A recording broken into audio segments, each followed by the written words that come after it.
folks. How's this for Sunday morning? Alright, first thing I want to throw out there is I got a little 4-stroke motor, small engine, Tecumseh. I'm not getting any spark, I'm not getting any fire. 8-horse Tecumseh horizontal shaft on my log splitter. I dickered with it yesterday and didn't get very far. So that's where we're at. Current events, world life leading in the free world. I use air quotes on that one, right? Not much free or freedom left.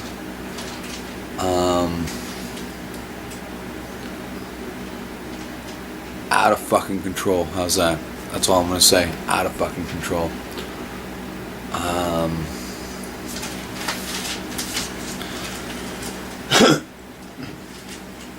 No, I can't abide by what I'm seeing, what's going on.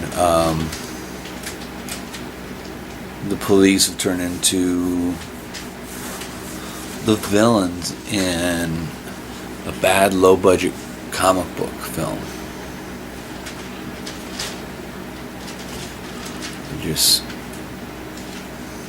There you go. Signs of a decaying society. These are the end days of Rome. Moving on, because I'm not going to dwell there. Shop's doing good. We've got lots of space, lots of projects, lots of things going on.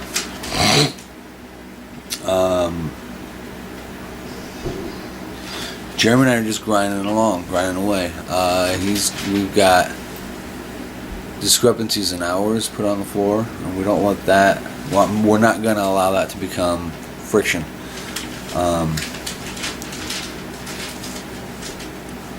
We use math. You throw math at it and make it equitable. That way that tension's not a situation. Keep the situations equitable.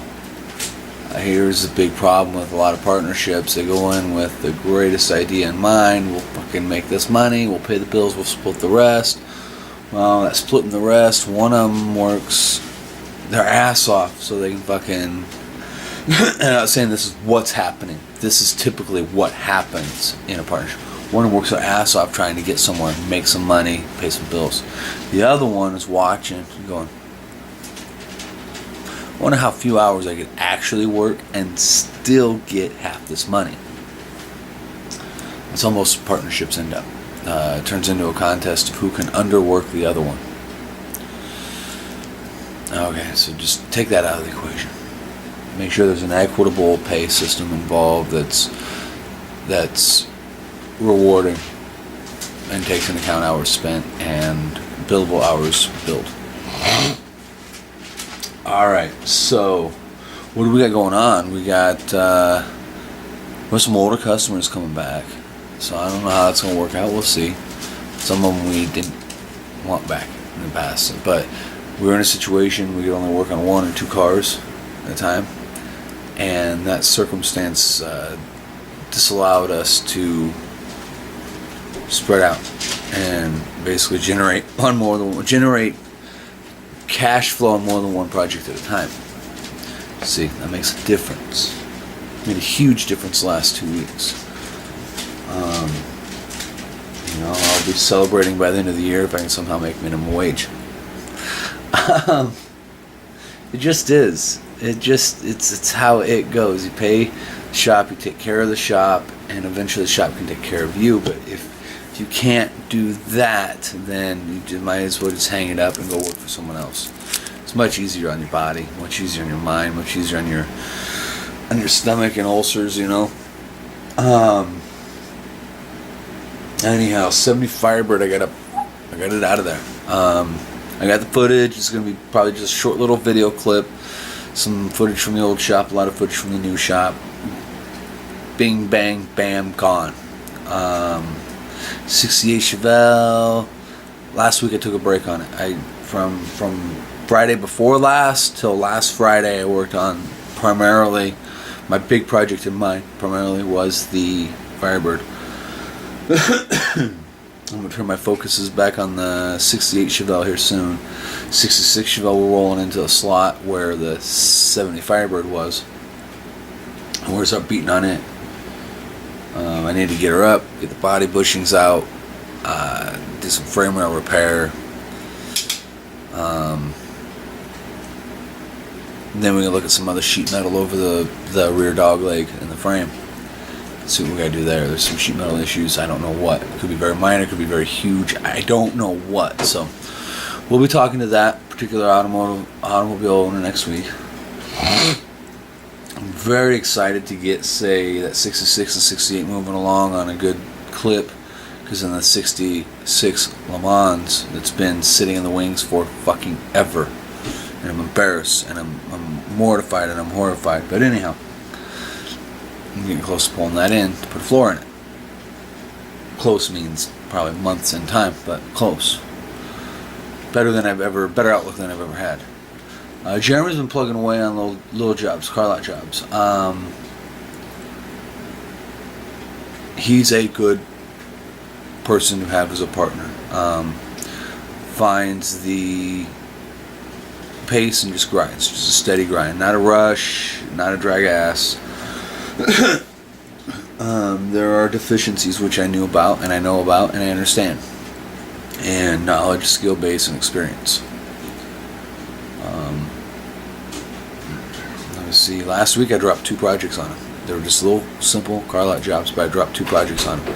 That involved body work, that involved welding, that involved a lot of shit he didn't have a lot of time and experience in dealing with. See? So I dropped those on him. And it came out well. They came out very well. Happy, pleased.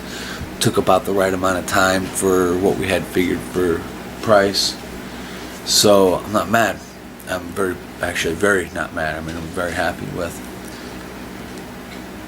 We got one we'll send out tomorrow. And then I think we're pulling another one in. So as long as we can keep those little jobs revolving, we have the room. We don't have to get. Anytime you're working for yourself, you have to figure out what's the minimum labor I have to pull. The minimum I have to pull after material expenses for that job, I have to pull each day.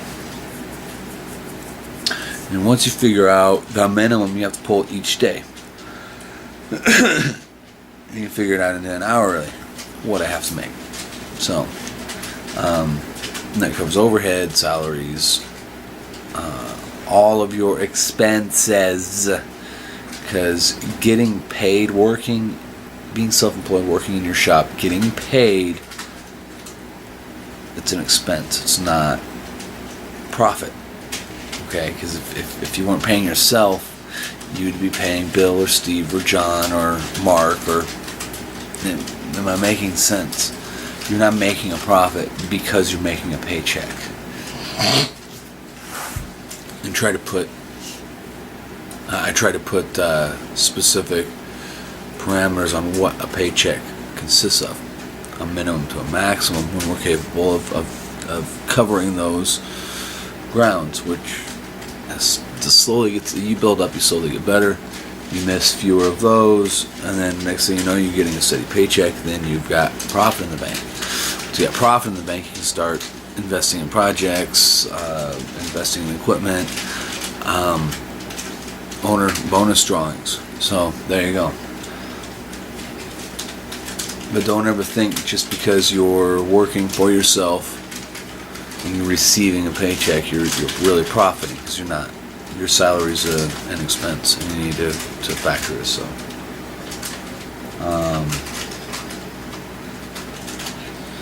but with small projects, with the room we have available, we don't have to bill our entire day's overhead requirements to that one job.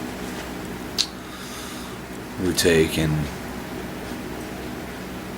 can obviously move it around because we got more than one project going. It's a very big deal that people don't think about or realize, I think. Room is going to be the largest commodity you'll ever come by. You can never have enough.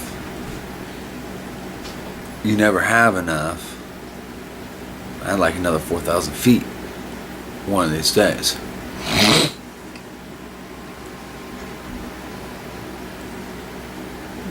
But that's just the way it is. It's the way it works. You build a garage, it's clear full of shit. You build a bigger garage, it's clear full of shit. You just can't. It's human nature. But yes, the factor of getting the shop organized, staged out in zones, what we do in each area, it's making a difference. I think I'm catching some kind of cold shit, which really sucks. But,